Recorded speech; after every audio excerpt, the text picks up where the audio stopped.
think we are going to get started. I want to thank you all for coming tonight. I'm Carolyn Waters, the head librarian of the New York Society Library.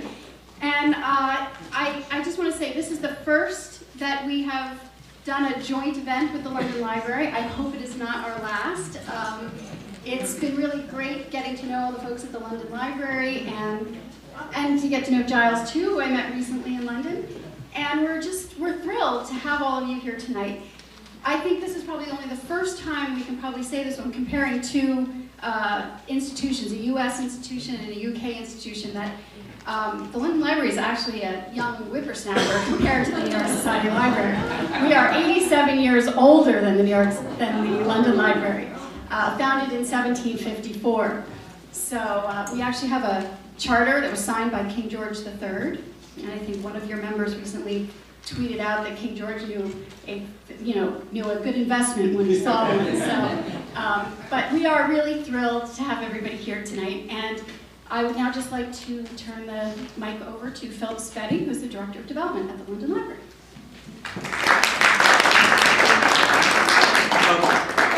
As Caroline said, we at the London Library are the younger sibling, but very much part of a happy family, and delighted that Caroline and others from America came over recently to London for a small conference on the challenges of being a private library. We're going through challenges, as everyone else is, and we're very fortunate to have a group of trustees who are helping us through this particular maze. I'm very lucky that Giles is indeed one of those trustees, bringing energy and enthusiasm and ideas. Fortunately, you are lucky that tonight he's not talking about being a trustee of the London Library, although I'm sure he would make it very entertaining. But he's instead talking about the product of his day job, which is being one of the most engaging and illuminative history writers that we have in our country. He's going to talk tonight about Churchill, who was a member of the library, and there is still a member of staff alive who took his books across Horse Guards Parade into Downing Street during the Second World War. But we are not part of his Ministry of Ungentlemanly Warfare. The London Library is very gentlemanly and ladylike. But I will speak no more and instead hand you over to the wonderful Giles Milton. Thank you.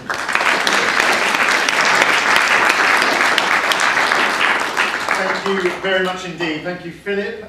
It's wonderful to be here. Thank you for coming out on such a freezing night. I didn't quite realise New York was going to be this cold. But there we are. So, yes, I've written 11 works of history, all of them written in the London Library, which is the most fabulous place to work. And, of course, this book also was written in entirety in the London Library. So I want to take you into a story of wild creativity, of ingenuity, of dirty tricks, of sabotage. A story that involves some of the least known characters of the Second World War. It owes a great deal to this man here, Winston Churchill. And just to give a sort of flavour, we all know many of his witty phrases, but he said of his ministry, he said, "It's not just the good boys who win wars, but the cheats and stinkers as well." So I will be telling you about some of these cheats and stinkers. But it starts, our story tonight begins with this chap here. This is Robert Bower, and he was a Conservative Member of Parliament. And in the spring of 1940, he got up in Parliament and made a speech that somewhat shocked his parliamentary colleagues. It should be said he was a bit of a political maverick. He was prone to saying rather outrageous things. And just a year before, he'd insulted a Jewish backbencher who'd come over and punched him in the face on the floor of the House. So he was taking part in a debate in the spring of 1940. We're in the middle of the Phony War. And they're debating how the war that everyone knows is coming, how it should be fought.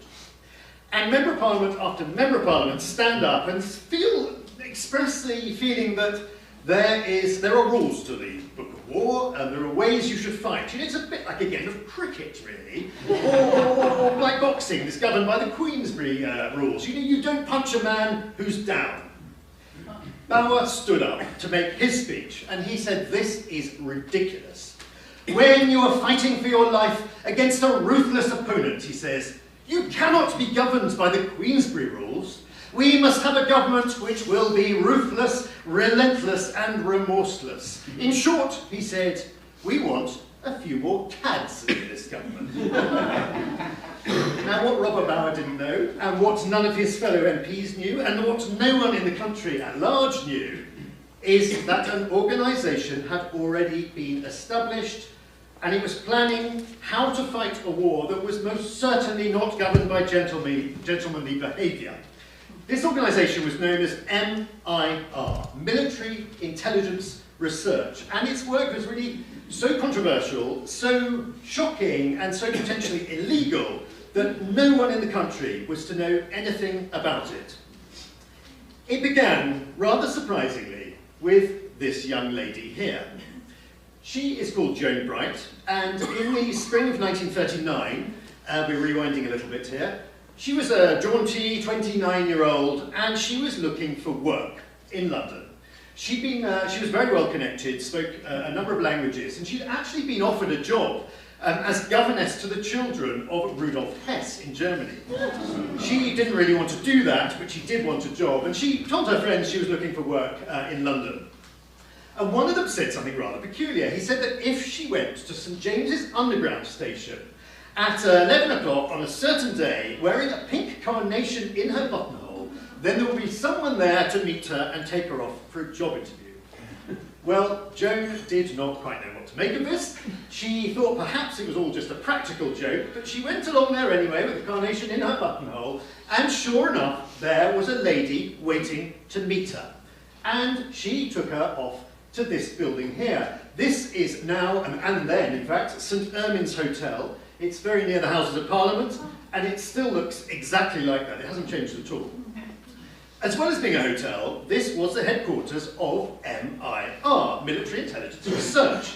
And Joan was led up to the 4th floor of this building, and she was interviewed by a military colonel. And he told her, she didn't know why she was there, what she was doing there.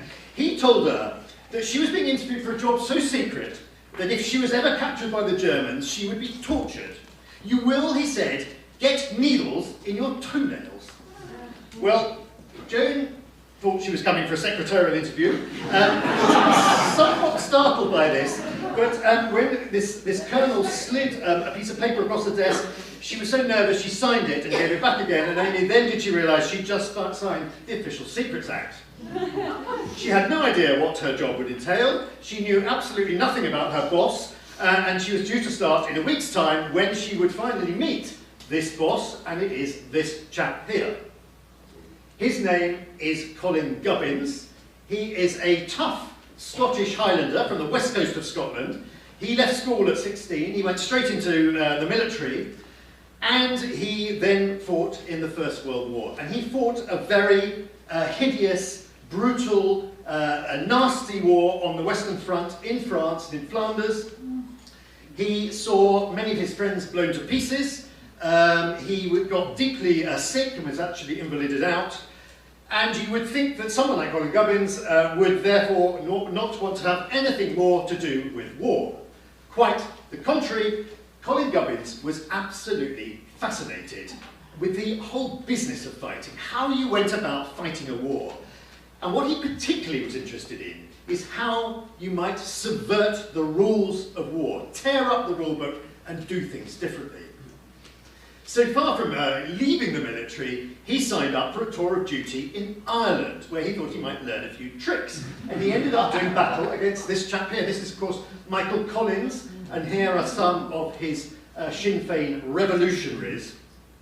This was a really nasty war. It was bitter, it was unpredictable, and Gubbins complained about, he said, being shot at from behind hedges by men in trilbies and macintoshes and not being allowed to shoot back.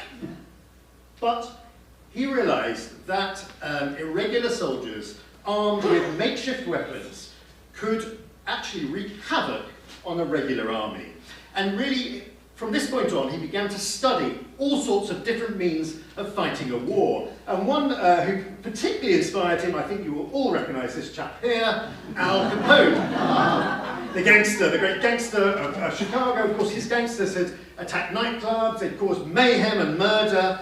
And their success, realised Gubbins, was that they captured their victims unawares. they used surprise, they would strike suddenly, and then they would slink off into the night before anyone could catch them. This was the hallmark of guerrilla warfare. They also, should be said, were all armed with Tommy guns, a very efficient gun, and this became the weapon of choice for Colin Gubbins and his future saboteurs and guerrillas. So, in the spring of 1939, Gubbins was asked to set up MIR, this organisation, Military Intelligence Research, and it was to plan a dirty war against Hitler, the war that everyone knew was coming. And what Gubbins did, he sat down and he wrote this book here, and this was to become a seminal work. It was a small book, a pamphlet really, and that set out for the first time ever how the British could fight and win an underhand and thoroughly ungentlemanly war against the Nazis. Gubbins knew that in 1939-1940, the British Army simply didn't have a chance against Hitler's war machine, which was, mechanised, it was very well equipped. But he also realised that a mechanised army was much more vulnerable than first appeared, because it relied on fuel depots, it relied on communications networks, it relied on bridges, on viaducts, on all sorts of communications, which, targeted with a very small amount of explosives, you could actually completely render this army immobile and unable to act. And so, for example, there's some very juicy tips in this. So, if, for example, you'd like to destroy a factory, you do not blow up all the machinery. That's a complete waste of explosives. What he tells you to do here is single out one key thing on each machine and destroy that. And if you destroy them all, you've basically knocked the factory out of action, and it's very difficult to get the factory going again. Seems obvious, but people didn't think like that at the time. And if any of you on your way home tonight would like to bring down an electricity pylon, do not put explosives under all four legs, because what happens? The thing will slump down and carry on transmitting electricity. Put explosives under 3 legs and the thing will come crashing down and you've wiped out the power. It's good to know, isn't it? Exactly. So it's a pretty brutal pamphlet when you read it. So here's a line from it. Gubbins was particularly into sabotaging train networks. It is not sufficient to shoot at the train, he says. First, derail the train, and then shoot down the survivors. Now, this pamphlet was going to be issued to saboteurs and guerrillas who were going to go out behind enemy lines. It was absolutely crucial that the Germans didn't get their hand on this pamphlet. So dear Joan Bright, who we met at the beginning, she had it printed on edible paper, and it was said you could consume the entire pamphlet in 2 minutes if swallowed with a large glass of water. Now, the early months of the war, of course, have been marked by inaction, the so-called phony war, and then we come to May 1940, and Hitler's army sweeps into Holland, into Belgium, across France, and Britain is going to be next, and is in a desperate state. And this is the very moment when Churchill, of course, is made Prime Minister. And he's expecting this Nazi invasion to come within a matter of weeks. He says, in a conversation with President Roosevelt, he says, "The scene has darkened swiftly. We expect to be attacked here ourselves, both from the air and by parachute and airborne troops in the near future. And we are getting ready for it." And he was getting ready for it in rather unorthodox fashion. Because just very soon after becoming Prime Minister, he took really the momentous decision to form the Special Operations Executive, SOE, which is to be a highly secretive organisation. And basically what he does, he takes the existing and very small MIR and makes it into something much, much bigger. And here is, just to give out some idea of the scale, this is the headquarters of SOE, which was on Baker Street. It's the old, in fact, the old headquarters of Marks and Spencer's. Really, once Churchill is supporting this, unlimited amount of manpower and womanpower and money is poured into this organisation. Here is a very rare picture of the inside of the building. You can see up on the wall there, the enemy is listening. Churchill quipped, and I would like to claim the credit for the title of my book, but actually Churchill quipped that this was his ministry of ungentlemanly warfare, and it was a ministry which was, to use his famous words, it was to set Europe ablaze. Colin Gubbins was immediately put in charge. He was the acknowledged expert on this sort of warfare now, and his task, his first task, was to start recruiting and training would-be guerrillas to be dropped behind enemy lines and to carry out the art of ungentlemanly warfare. And at this point, the story takes another surprising turn. Because as Colin Gubbins is recruiting for this organisation, two elderly gentlemen pitch up in London, they go and visit Colin Gubbins, and they say they would like to help. And they have the most extraordinary story to tell. One of the men is this chap here. He's called Eric Sykes, everyone calls him Bill. He wears these thick pebble glass spectacles, he has a dimpled smile, and everyone says he looks like a lovely old gentleman. One of his friends said he had the manner and appearance of an elderly, amiable clergyman. He spoke in soft tones and had a benevolent smile. So he says to Colin Gubbins that he wants to help out in the war effort, whatever he could do to help. And Colin Gubbins can't help but suppress a smile, because look at him. I mean, he looks like somebody who could be in the Home Guard, you know, the so-called Dad's Army, patrolling suburbia with a pitchfork or a spade or something like that. But Eric Sykes has a story to tell. His previous employment has been in Shanghai, the most dangerous city in the world, and he's worked for two American companies, Colt and Remington. He was a crack shot. He was said to be the finest pistol shooter in the world, and his speciality was shooting from the hip. He was an expert in silent killing. He was chilling, he was ruthless, he was clinical, and he was a man whose every single sentence was said to end with the words, "and then kick him in the testicles." His comrade in arms is this chap, also come from Shanghai, William Fairbairn. He was also, when not in military uniform, he was also said to look like a vicar. His horn-rimmed spectacles and benevolent expression earned him the nickname the Deacon. Yet his sermon had a nasty sting in the tail. Kill or be killed, it was his catchphrase. So he had been in charge of the Shanghai riot squad. And alongside Eric Sykes, their task had been to track down and kill the gangsters in the most dangerous city in the world. And here we have found this picture of some of those men. William Fairbairn, he set to the task in Shanghai with relish, really. He actually really enjoyed killing scores of criminals in the city. And when he came to see Colin Gubbins, he'd come out with phrases such as this. "In this war," he said, "you cannot afford the luxury of squeamishness. Either you kill or capture, or you will be killed or captured. We've got to be tough to win, and we've got to be ruthless." Now, this manner of talking absolutely appalled the senior British generals in the British Army, the chiefs of staff. They were horrified because they believed the old creed of, fighting war like it was a game of cricket. Gubbins saw things rather differently. He thought these two chaps were exactly what he wanted for his new force, and he immediately hired them both, and they were sent up to a remote country house, hunting estate, in Arisaig, which is on the west coast of Scotland, not a million miles away from Skye. And they were set up to run a centre with the code name STS-21, Special Training School 21. But for those who went there, everyone called it the Killing School. And this was the first training camp of SOE, the Special Operations Executive. And here is that house that they went to. It's an incredible place. It really is in the absolute middle of nowhere. And it's on its own estate, it's on this vast tract of wilderness. So no one knew what was taking place on this estate. Now, it's now a very nice luxury country hotel. And I took my wife there recently, about a year ago, and we had a wonderful time there.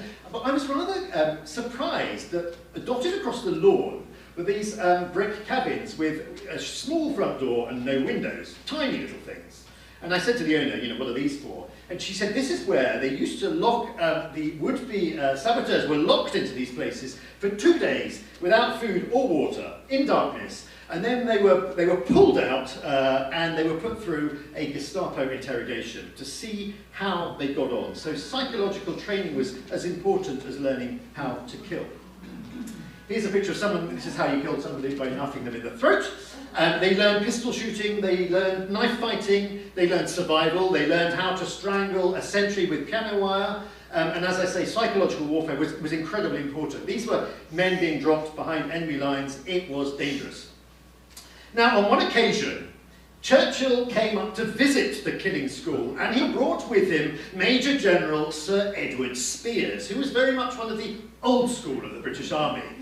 And he listened to one of Fairbairn's lectures, and he was frankly appalled by what he heard. "This is monstrous," he said. "Don't pay any attention to this dreadful teaching. Remember, we're British. We do not stoop to thug elephant tactics. We do not stab in the back. We fight as men. We do not slash. Now this must cease." Well, Winston Churchill at this point slipped into the room. He was grinning wildly. By all accounts, he was rather the worse for wear. He'd had quite a few drinks on the way. And he grabbed Major General Sir Edward Spears and he said, "Oh, come on, Teddy, for Christ's sake, you've said enough. Come and have a drink." And he pulled Spears outside, popped his head back into the room and he said, "Good work, keep it up." So life at Arisaig was exhausting, but the men, here's a rather nice group photo of some of the trainees, some of the first trainees to go through. They were always hungry, there was never enough food, so they discovered that rather than go out hunting with hunting rifles for the deer that patrolled all around the countryside there, it was so much easier to go with machine guns and just shoot them like that. So they very quickly picked up some ungentlemanly tricks. Also, salmon fishing, why bother with a fishing rod and fly fishing and all that sort of stuff when you could just chuck explosives into the loch, it would kill all the fish and they'd float up to the surface. It was a great way to get a good dinner. Now, it was not long after the foundation of SOE that Colin Gubbins had a visitor from America.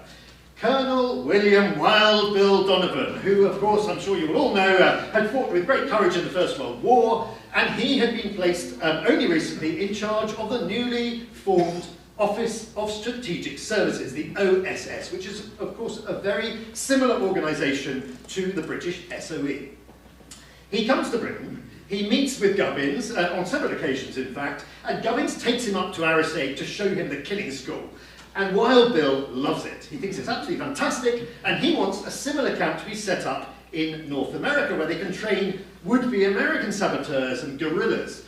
But of course, there's a slight problem here, because America is not in the war, it's governed by the Neutrality Act, it simply cannot be seen to be training guerrillas on American territory. So what does Wild Bill do? Well, he decides to situate Camp X, as it is known, very bad photo, it's the only one we have. This is situated in Canada on the shores of Lake Ontario. It's easily accessible, of course, from New York State, which is just on the other side of the lake. So Donovan's first batch of saboteurs and guerrillas are able to go there and begin their specialist training. Now, Donovan, he doesn't just want to set up a pale imitation of Arisaig House, he kind of wants it to be better. And so he says to Gubbins, can I have Sykes and Fairbairn to come over and train the American guerrillas? And Gubbins says, well, you can't have them both, but you can have one of them. And so Wild Bill goes back with William Fairbairn, who starts to teach the men in the dirty arts. And here he is actually training some of the men. Now what he used to do, he was always unarmed, but he used to get the men, he used to give them a knife or a dagger and ask them to come and try and attack him. And no one ever got near him. They just simply, he was just too good at defence. They could never get near him when they tried to attack. Except for one chap called Geoffrey Jones, who is this huge, great, hulking American guy, and he comes at Fairbairn with his knife, and he sort of launches himself at him, and with his knife he sticks it into Fairbairn's cheek and slashes his cheek wide open. I thought, Jesus Christ, I've done it now. He's going to kill me. But Fairbairn merely delighted him. He said he was delighted with Jones's skill. He was beaming broadly as he mopped up the blood from his cheek, and he said, "Good boy, well done." So, once America was then in the war, OSS underwent the same process as SOE. It was expanded greatly, and here is its headquarters. And, well, the men who are trained at the two camps, they are going to be involved in some of the most dastardly acts of the Second World War, some of the greatest acts of destruction. But you cannot carry out an operation like that without having bespoke specialist weapons. And so, to look at where these weapons come from, we've got the trainees now, to look at where the weapons are going to come from, we need to head to an Edwardian country house some 40 miles to the north of London. And that is this house here. Now, I'm sure all of you have heard of Bletchley Park, the code-breaking centre. You would have seen the Imitation Game. You'll know all about it. Everyone in England also knows about Bletchley Park. Absolutely no one knows about the Firs, because it was incredibly secret. It was requisitioned by Winston Churchill, and this became the principal centre for the invention and the manufacture of unorthodox weapons that were to be used on unorthodox operations. And it was to be led by a man every bit as extraordinary as Sykes and Fairbairn, another man who was to become one of the key figures in the Ministry of Ungentlemanly Warfare. And here he is, here on the right of the picture. He's called Millis Jeffreys. He was simply brilliant. He had a brain that worked like a computer. He'd begun his life as a structural engineer in the army, and like so many who would join Colin Gubbins, he'd been sent out to British India, and he'd been working on the northwest frontier, a very dangerous part of British India to be. He was described as an outstanding man of rare inventive genius. Now, he who had been designing roads and bridges and viaducts, and it was while he's up on the northwest frontier there that he had a sort of road to Damascus moment. He was suddenly struck by the value of sabotage, that if you blew up a bridge, you could stop an army in its tracks. If you blew up a power station, you deprived it of power, and it simply could be immobilised. And so as soon as Churchill got wind of his talents, he immediately gave him employment, brought him into the organisation, and gave him the Firs with which to set up his own unit. This unit was known as MD1, Ministry of Defence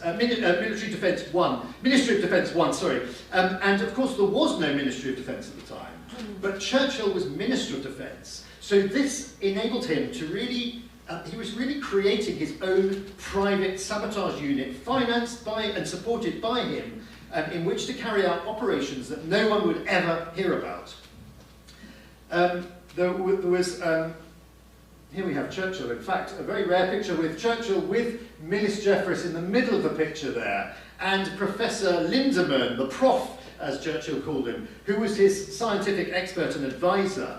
And Churchill just loved to come down with his daughter to the Firs at weekends and shoot off a few prototype weapons. And there was one wonderful occasion where Millis Jeffreys had invented an extraordinary missile.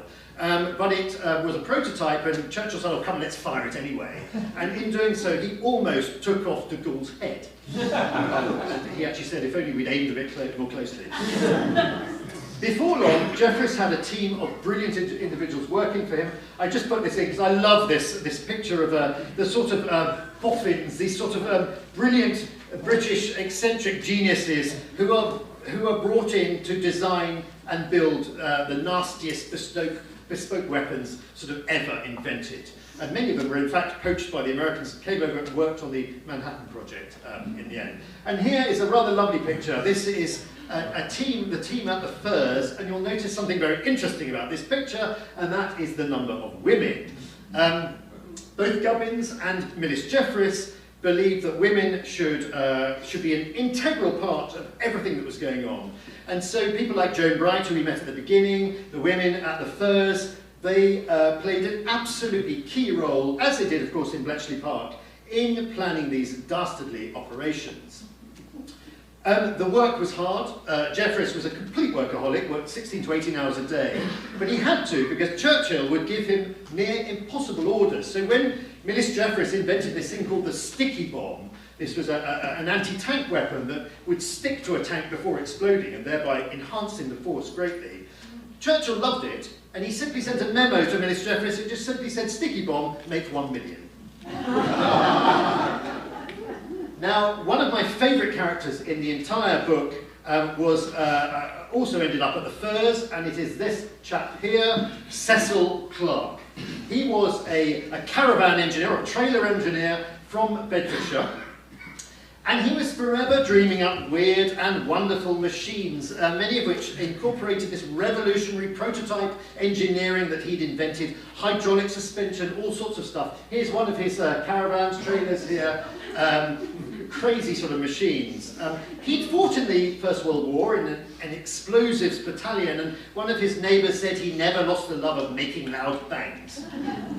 He very quickly came to the notice of Colin Gubbins and Winston Churchill, who wanted him brought on board as soon as possible as a developer of unorthodox weapons, and unorthodox, believe me, they truly were. His first weapon was very homespun. It was built from items that he could buy in his local shops in the town of Bedford. He went to Woolworths and he bought himself a large metal bowl. He then went to Bassett's, the sweet shop, where he bought a bag of aniseed balls. He went to Luke's the chemist and bought lots of condoms, and then he went off to Bedford swimming pool, where he tested his new weapon, which was designed with a metal bowl, some aniseed balls, and of course some plastic explosives. And what Cecil Clarke had just invented was the limpet mine. This was one of the deadliest, the most effective weapons of sabotage of the entire Second World War. Packed with explosives and lined with magnets, you just had one diver, had to swim underneath a ship, slap it on the underside, and here is the key about the aniseed balls. Cecil Clarke had realised they dissolved with absolute regularity, so you knew exactly when it would set off the explosion. So the aniseed ball would melt, the thing would go off, and bang, your ship would go to the bottom of the sea. Here is the limpet mine being put onto a ship. But the beauty of the limpet mine was it couldn't just be used on ships, it could be used on anything that was made of metal. Turbines, power stations, anything. You could blow up, all sorts of things. It really was. It became the most effective sabotage weapon of the Second World War. It was used on countless operations, and it was responsible for the sinking of, hundreds of ships. Why the condoms? Someone asked me. Well, the problem is, Cecil Clarke was making these things and then had to store them. And the problem is, if you have an aniseed ball that is liable to dissolve, if there's any damp in your storehouse, you're going to have the whole thing going up and blowing up. But Cecil Clarke realised that condoms were perfect, because if you pulled them over this thing, tied them tightly, they were kept completely damp-free and watertight. And so what he ended up doing, him and a friend ended up walking up and down Bedford High Street, going into every pharmacy, buying up all their stock of condoms, and earning himself, he said, an undeserved reputation for being a sexual athlete. There is plenty more about the men in my book, the key men in the book. There are many more eccentrics like Cecil Clarke, and much more about the weaponry and the training that they underwent. But let's look at one operation, because you probably want to know what they actually did. Well, this chap here is Reinhard Heydrich. He was the Reichsprotector of Bohemia and Moravia, and he was Hitler's favourite. He was a monster. He was known to Czechs as the Butcher of Prague. He had killed thousands of Czechs in his tenure. He was rounding up many more. Every day, dozens of Czechs were being killed. And he made a most enticing target for the government, the Czech government in exile, which of course was in London at the time. They were also coming under immense pressure from Stalin to do something inside their country. So they chose the biggest fish in town. But here he is, Heydrich, in Prague. How on earth do you kill somebody like this? The Czechs simply didn't know, so they turned to Colin Gubbins, who by now had a certain expertise in killing, in sabotage, in dirty tricks. And the first thing that Gubbins did was find out more about where he lived, what his daily routine was. Heydrich lived in a castle outside the city, but he worked inside the city, and he came in every day. He drove into the city, and he took the same route on every single occasion. He travelled in a car. Well, you see the car here, but here's one of the cars at the time. It was an armour-plated Mercedes, and this, really, when the roof is closed and it's being driven at high speed, it's very difficult to blow up a car like this, even a convertible. But there was one important fact that Colin Gubbins noticed as he studied the route into Prague that Heydrich took every day. As the car entered the city, it had to go around this hairpin bend. This is an immensely sharp hairpin bend. And Colin Gubbins realised that the car would have to slow down to not more than 15 miles an hour. And he realised this was the place they had to strike. This was the best place they would get to hit and take out Reinhard Heydrich. But you need a weapon. And for a weapon, you need Cecil Clarke. He's now on board as one of the top weapons designers, and he sets himself a task of designing a bomb that was small enough to be thrown across the road, but powerful enough to blow through an armour-plated Mercedes. This is a tall order. And his idea was to try and hit the car from underneath, so that the weapon would explode upwards and force shrapnel into Heydrich's body. So he took this anti-tank percussion grenade here on the left of the picture. This is enormous. I mean, you can't chuck one of these across the road, it's really heavy. So he slims it right down to this one on the right here, packs it with nitroglycerine, and then he put the key thing, he puts this thing called a number 247 fuse onto this bomb. This means that wherever this thing lands, when it's thrown, wherever it lands, it will blow up. So it will go off. It is possible that Cecil Clarke had a fondness for biological warfare, and he was in touch with Porton government laboratories who were developing biological warfare at the time, and it is possible, but we don't know, that he also laced this with a biological agent. This is actually a picture from the archives of the Gestapo. So we have a plan, we have a target, we have a weapon, and now we need some assassins. Here they are. Joseph Gabchik on the right of the picture here. He was already a fiery patriot, very hot-headed.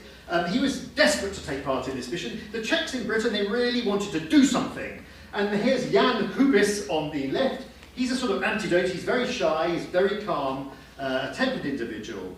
They are taken up to Arisaig House, up to the killing school, and they are taught to practice on knocking out Heydrich's Mercedes. And they use Cecil Clarke's car. And this is his car, and it's a Canadian Buick.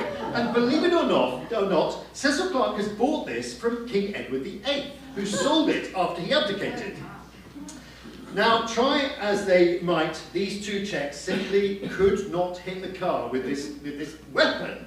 And one of the Brits training them said that he thought it was because they had not been reared in a cricketing tradition.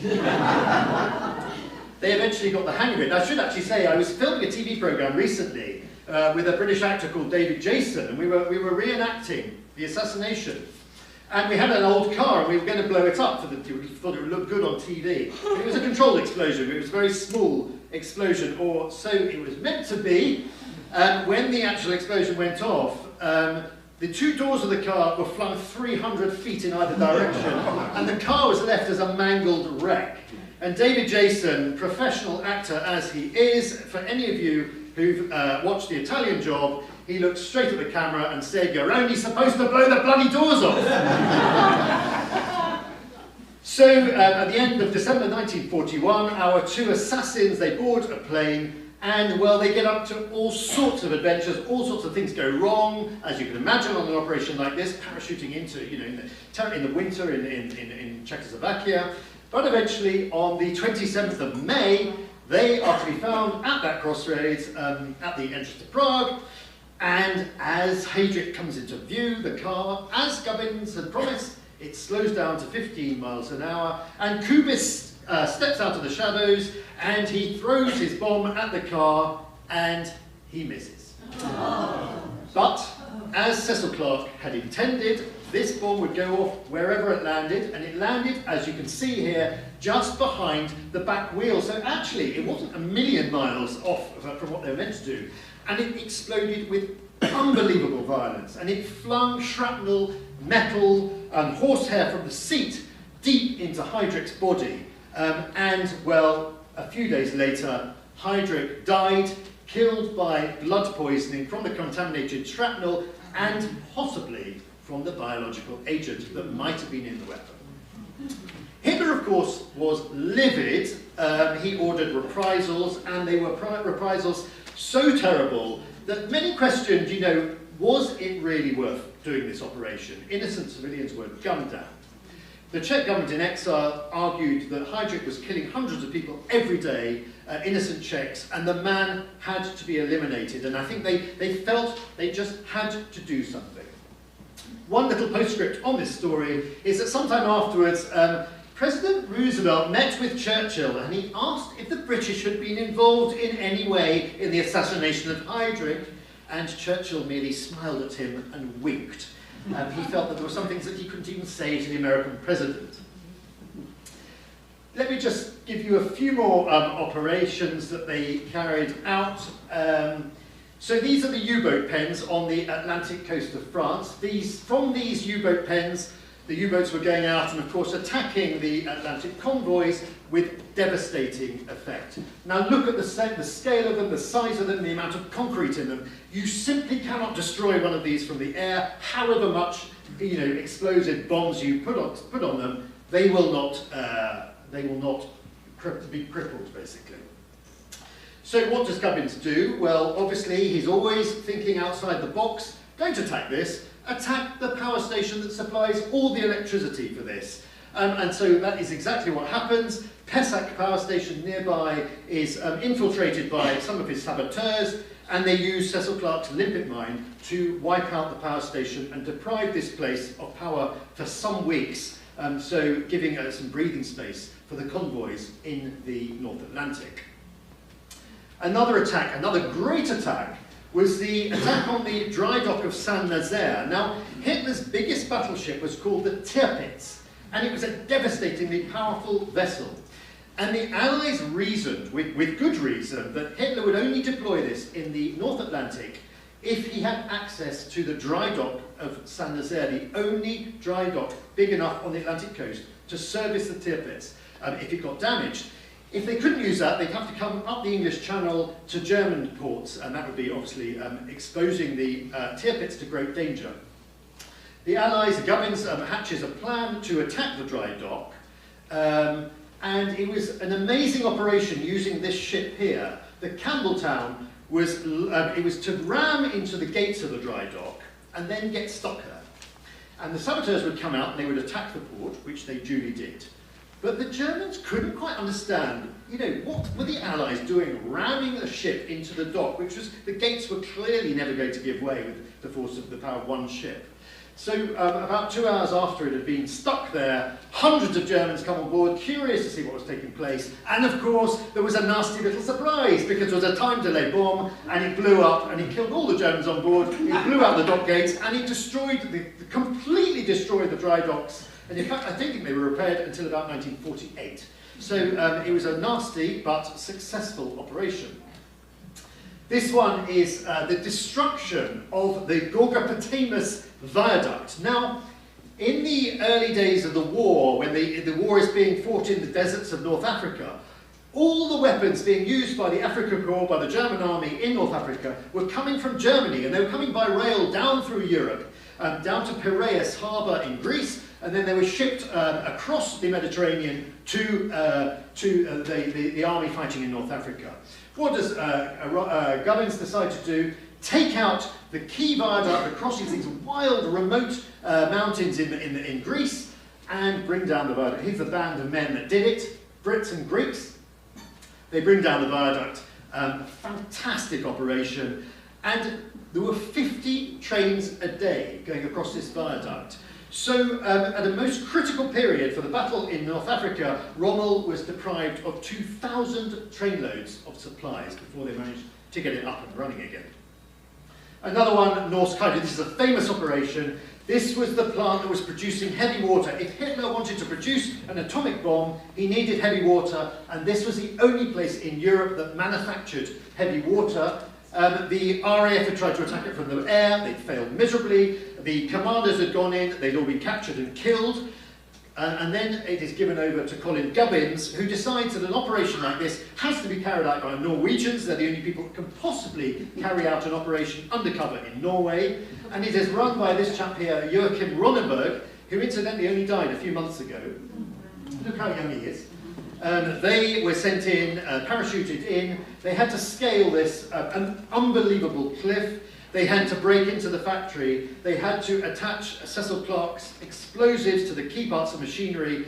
And then they had to get back down again and get out alive. And this was an absolutely brilliant work of sabotage. They totally destroyed the heavy water plant inside the factory. And indeed, when the German General von Falkenhorst, came to look at the damage, he simply smiled and he said, "This is the finest work of sabotage that I've ever seen."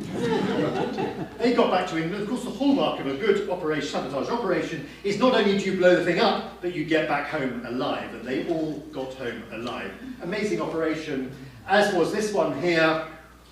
The Peugeot factory in France was the largest industrial plant in Europe. It employed 60,000 people, and it was no longer turning out Peugeot cars and Citroens, it was turning out Nazi munitions. Again, the RAF tried to bomb it. They missed the factory completely. They managed to hit all the villages round about, killing quite a lot of French people, but missing the factory completely.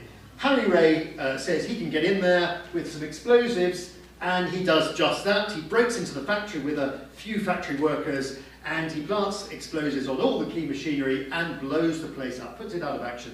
Fantastic operation. And it should be said, one of the key components in the factory was completely destroyed. It took the Germans 3-4 months to get a replacement.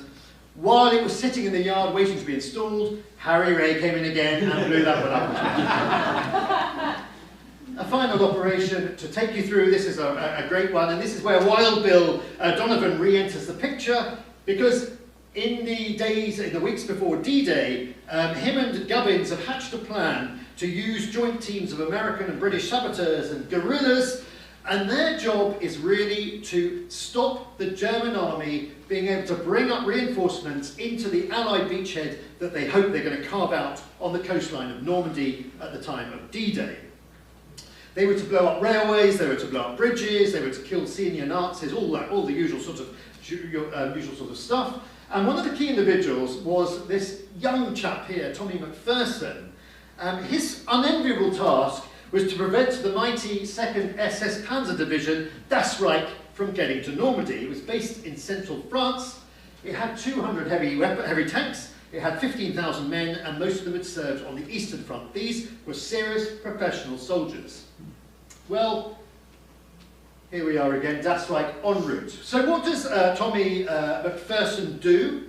Well, he's been trained at Arrowsig House, he knows exactly what to do. Many of you will have been to France, and you know these country roads where they're in a line with trees all the way down for miles on end. They simply brought down tree after tree after tree after tree, blocking the route. All the routes going north, they blocked them.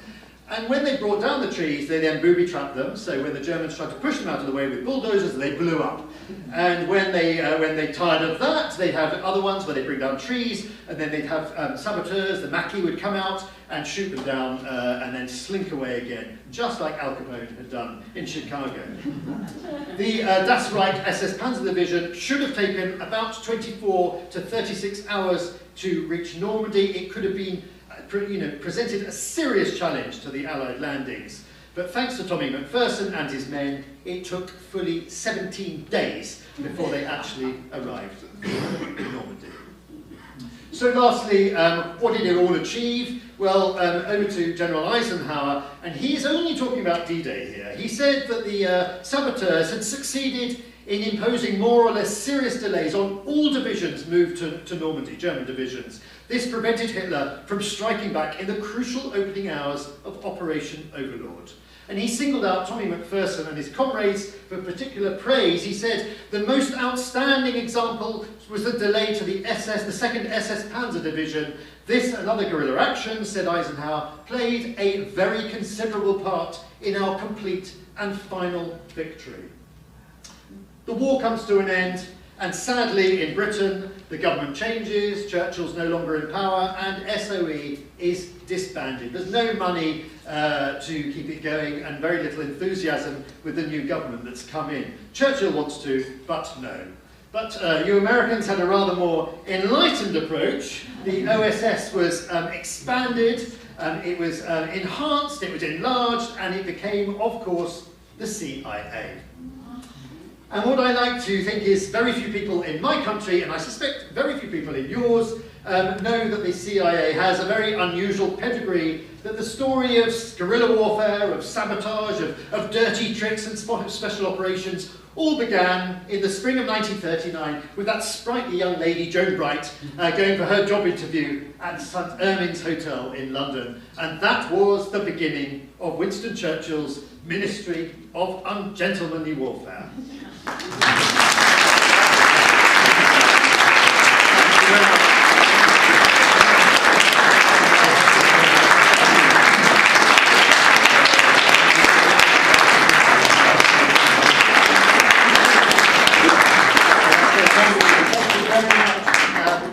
I don't know if anyone has any questions. I shall try and answer them. I don't know if you have, or oh yes, there's a question there. The commentary reminds me of two characters from the Middle East. One is Lawrence of Arabia. The other, I think, is your Eric Sykes. I don't know if he served in the Middle East, but Sykes was also important out of the British expedition in Egypt, World War I. Yes. But the origins of this, in fact, were before the British operation against the Ottoman Empire in doing sabotage on the Ottoman trains. So I wonder if you found any references from 1939-40 about British traditions in the Middle East. That's where it started. In Sykes-Picot, there's a big thing of British and French carving up the Middle East. Yes. Was that the same Eric Sykes? Yeah, well, I'm not sure about Eric Sykes actually, but I do know that when Joan Bright arrived for her first day of work, the first book she saw was Lawrence of Arabia's book. So definitely Colin Gubbins was using that as one of the many reference books to plan his campaign of sabotage and dirty warfare. It should be said, and this comes up actually in a different book I wrote, that Churchill himself was a real enthusiast for chemical and biological weaponry, which seems very shocking to us today. But his argument was that there's very little difference between killing somebody with a machine gun and killing them with a chemical agent. Indeed, he argued that perhaps it was more humane to use chemical agents. Now, Churchill was Minister of War Minister of Munitions, in 1919, when the British had landed in Russia, in northern Russia, and they were fighting against the Bolsheviks. And the British had developed a very nasty chemical weapon at the very tail end of the First World War, so late in the war that it couldn't be used. And so Churchill said, well, let's use it against the Bolsheviks. So, believe it or not, the British shipped out 50,000 of these chemical warheads, and they indeed used them against the Bolsheviks. And because they didn't know the effect of them, they sent out a team of doctors and physicians to study what happened to anyone who inhaled this. It was like a very powerful form of gas that had been already used on the Western Front. And I found the file in the National Archives in London, and believe me, it's pretty horrific reading. I mean, they were coughing up blood and all sorts of things before they actually died. So a lot of this stuff was going on behind the scenes, and so Colin Gubbins was really taking it to a more professional level. And I think really, the special operations we see today is really born out of this organisation. Yes, sir. How much did the Jedburghs influence the British operation or opposed to it? Well, the Jedburghs were coming in. Their main operation really was carried out just before D-Day, Right. and so they have very much been written out of the story. I think we hear very little about the sabotage that was taking place, but it was absolutely critical. Because the whole point of Rommel, who was in charge of the German army in northern France, his whole defence was based on the idea of getting German troops rapidly into the Allied beachhead that he knew they'd be able to carve out, and pushing them back into the sea while they were still seasick. They just landed, they were disorientated. It was vital to bring in the panzer divisions in the early hours of the invasion on the 6th of June. The problem was that Rommel did not have authority over the panzer divisions. Hitler alone could launch the panzer divisions into action. And what had happened on the night of the 5th of June is that Hitler had taken a very powerful sleeping tablet, and he was fast asleep, and no one dared wake him up. And so it wasn't until midday that the first of the panzers were brought into action, by which point it was too late. And also, they suffered greatly from bridges had been blown up, railway lines have been destroyed. So I think that it's something that's worthy of greater study is the role that the saboteurs, and you know, the Jedburghs were, usually they were teams of 3, 1 Brit, 1 American, 1 Frenchman. And they went in like that, and many of them they were there for weeks on end. You know, it wasn't just in the immediate days before and after D-Day; they were there for months afterwards. So yeah, it's an interesting. It needs to be more written about, I think. Yes, sir, and then you. For anybody who's seen Breaker Morant, I'm just curious to what extent Churchill got exposed to a lot of guerrilla activity in the Boer War, so that in fact he saw how effective that was and figured, you know, this is for me. I think you're absolutely right.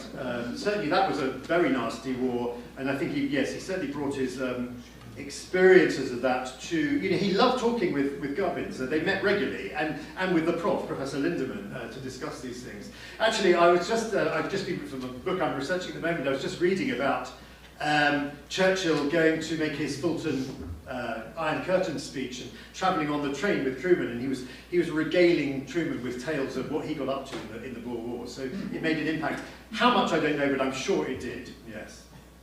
Yes. I was just thinking about Q and the James Bond books, and how James Bond goes out to see the latest weaponry. Do you think that the author was tying in some of that from your friend Tom? Absolutely. I mean, Ian Fleming worked with these guys, so he was absolutely involved in it. And not only Ian Fleming, but Peter Fleming, his brother, who is a much better writer. He was in charge of. So when the Churchill was convinced that Hitler was going to invade, well, the invasion was planned. Operation Sea Lion was completely worked out. Hitler's invasion of the British Isles in the summer of 1940. But Peter Fleming, Ian's brother, was put in charge of the auxiliary units. This was a guerrilla unit, which, working on the supposition that Hitler's troops would be able to establish a beachhead, they were going to infiltrate that beachhead and try and destroy it from within. So the Fleming family were totally immersed in this stuff. And many people asked Ian Fleming, you know, who's James Bond based on? He would never say it was one particular individual. But, I mean, many of the characters in my book could have been role models for James Bond, that's for sure. Yes, sir. What happened to Joan Bright? Joan Bright had an absolutely fascinating war, actually. I mean, she left Colin Gubbins reasonably early on and went to work directly for Churchill in the cabinet war rooms. And she was, because she spoke lots of languages, she was extremely well connected. She ended up going to Yalta, she went to Potsdam, she did all at Tehran, she covered all the conferences with Churchill. Played a very distinguished role, and only died a few years ago at an absolutely ancient age. She was 102 or something like that. So yes, really the last of this generation are leaving us now. There's very, very few left. But Colin Gubbins' club, the Special Operations Club, still exists in London, and if you go there of an evening, you sometimes see very elderly ladies at the bar drinking their gin and tonics. I think that's probably all there. So, well, thank you again very much.